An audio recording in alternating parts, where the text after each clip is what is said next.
ang potassium dagan siya benepisyo sa atong lawas, no? Kung ganahan mo makaibaw, mag-research na mo, no, kaya na dito makuha, makita ninyo ang detalye kung sa yung mga makuha na to sa potassium. No, dagan ang mga benepisyo, no?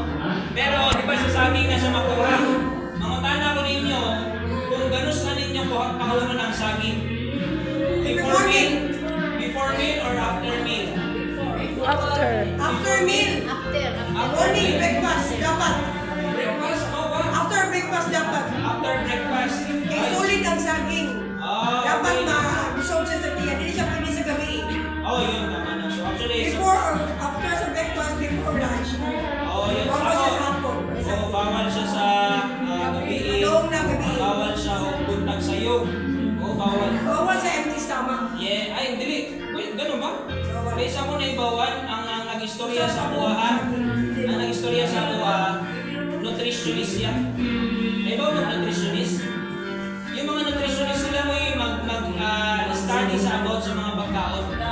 Na kung kita manggod, kung unsay mga naibawan na to, like unsay mga pagkaon, kaon na kayo, kaon, no? Wata kayo ba nga, ang pagkaon din, na siya yung oras na pwede mo siya kaunon, night time na dili ka pwede mo kaunan na. No, so, ingon ko itong nutritionist na nadugay na ko sa Cebu ko nga nasa po dana. No, ay sa Cebu naman dili. So, nasa ko dili Cebu, na may nakailan na nutritionist sa ospital. Nangatana siya sa buka na, Sir, ganun siya kamukha ng saging before meal or after meal. Ako na ibawan, kay bata pa ko, after yun. Di ba? Kaya ikaw man yung kaon na magsaging. Pero ningon siya, mali. No, ningon siya nga dapat before meal. Dapat makaon ka og saging, empty stomach. Ano? Ningon siya, kaya na siya explanation na no?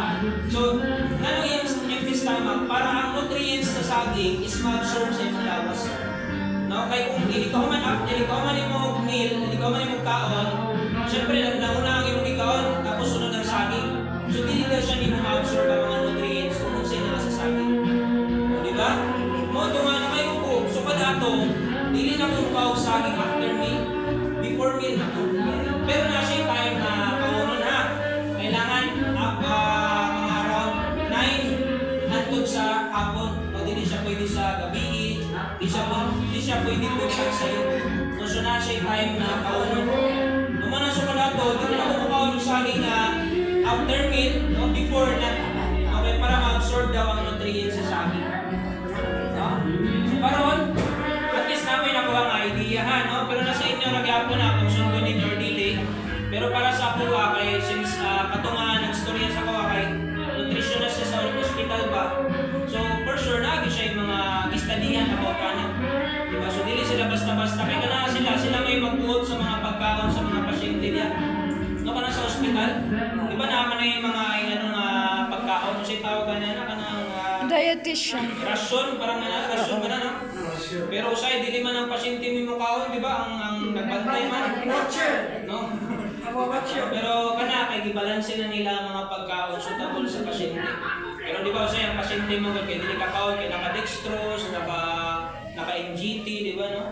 So yun lang ang nakuha na akong idea sa iya ha. Pero dagat ko mga kailan na mga naikakayahan sa kinabuhi na mubayad sila og mga nutritionist para sila may magbalanse sa imong kaunon. No, like, dili man porkit natin pagkaon daghan, natin kapalit pagkaon, mo muna siya ay rason nga mao na natin mga health problems no kay ay gusto ko mo kaon ani palit ko, ay gusto ko mo kaon ani palit ko, di ba? Pero dapat di ay naagi siya time program na kay dapat nga mukaon gani kay para ma-absorb nimo mga nutrients na kinahanglan sa imong lawas, no? Pero nakanindot no kay ang paggamit ninyo og therapy adlaw-adlaw is ga-absorb ka mo og nutrients na gikan na ani nga device. Mao na nga kani nga therapy sa tinuod dagdagan siya benefits sa atong lawas. Mao nga dili lang isa ka sakit ang kaya niya ang tabangan daghan.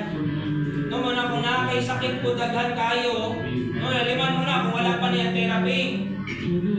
Kung naa may sakit o kung naa may daghan sakit, inana po daghan ang inyong tambal nga inuman. Diba na kay high blood? O diba naitambal para sa high blood? Na kay diabetic, naitambal para sa diabetic. Pero nakabay tambal sa butika nga para sa tanang sakit. Na wala.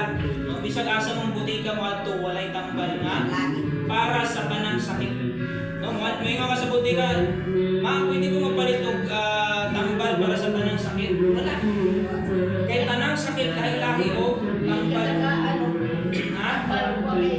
Oh, di ba? Usahay na di ka talagang tambal kung wala yung reseta. No, kailangan naagi siya yung prescription sa doktor. Pero nakaibaw mo kanina therapy, murag na kay doktor. So, kanang doktor na diri. Kung muna kanina therapy, dagan siya og benepisyo. Na kay mga high blood, diabetic, mataas ang uric acid, na kay mga cyst, na may mga na-encounter na supposedly operahan sila, pero wala na sila pa-opera kay nag-therapy na sila. Kung nag-improve na ang ilang lawas. Naman nga, dili lang siya nakadali, ma'am sir, no, kay dili man imagine katong therapy na usa ka lingkod ninyo diri, maayo na dayon. No? Kaya kung naayo na dayon or kung makaayo dayon siya usa ka adlaw, duha ka adlaw, kasi wala na mo diri. Wala na mo yung balik kay, uy, maayo na ko, di na magbalik. Di ba? Pero, pag mabalik na po ninyo yung sakit, balik na mo po. Pero mas nindot pa gano'n siya. Consistent, no? Mas nindot siya continuous. Ha? Oo, no? Dapat siya kada-adlaw, no? Kay kada-adlaw pa nga nakaon. Di ba? Ang pagkaon mo, yung rason nga nang naabot yung sakit, di ba? Kay kana sa sobra-sobrang kaon. No? So, mo na usap po sa rason, mo na natay health problems. Di ba? Mo na kung ayaw na ninyo magkasakit, ayaw na mo, ayaw na mo, kasi ayaw na magkaon. Ay, kamo lang nga, kaya ako magkaon di ako. Di magkaon di ako tanaw, pero kailangan balance lang. Kailangan sakto lang. Makadawat mo po ng sobra. Pero kung namin sobra dito, pwede dada niya diri ha. Kasi namin sobra dito na paksiw, dada niya diri. Ay kung dili mahurot dito, diri hugdo na mo. Joke lang. So diri mo to, talagang welcome kayo mo tanang diri ha. At the same time, hantod na kami diri. Supportahin ninyo ang Raishin para at least mudaghan ang atong mga kabangan, no, daghan ang makasuway, diba? Daghan pang maayo. No, kay for sure ang uban ay mga customer na nakiramdam lang ba na nagpamati lang ba kung siya kay dito pa man daghan mga kayong tao, no? Pero for sure pag moabot